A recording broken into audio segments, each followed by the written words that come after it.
Today we're going to talk about preventing equipment damage. The goal of operating safely is first to protect life. Secondarily, it is to protect property. The construction industry can not only be hazardous to workers, but equipment damage incidents can be frequent and can be costly. Anytime there's equipment damage, not only is there an associated cost, but there's also the chance for injury for the operators or ground personnel in the area. So what are some common examples of heavy equipment damage? Well, broken windshields or windows, damaged tires, damaged hoses or lines, damaged tailgates, dings and dents in the body.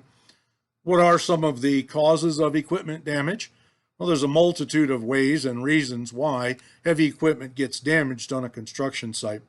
While wear and tear is normal over time, many of the mentioned types of incidences that we talked about earlier are fully preventable. Consider the best practices below to prevent damage to heavy equipment at your work site. First, operate heavy equipment within its design limits. Pushing the equipment past its limits leaves you at risk for injury, as well as likely damaging the equipment. If you're not trained for a specific piece of equipment or do not feel comfortable with the task, stop work and talk to a supervisor. Number two, don't act without giving careful thought. Many incidents occur when completing a task outside of normal operation or during an emergency. For example, an articulating dump truck gets stuck in a dump area with its bed tilted.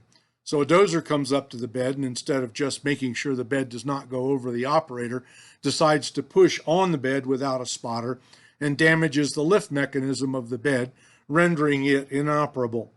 The operator instead should have stopped work to notify a supervisor of the situation.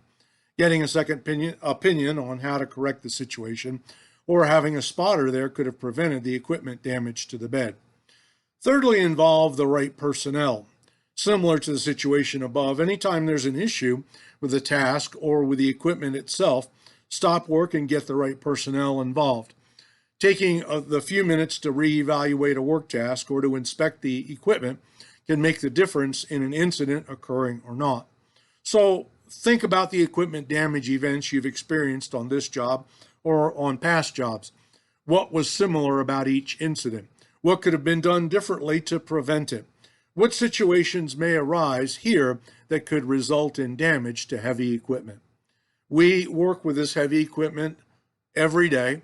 We're around it all the time. It's easy to become careless or to try to push it beyond its limits and thus end up with property damage that's not necessary.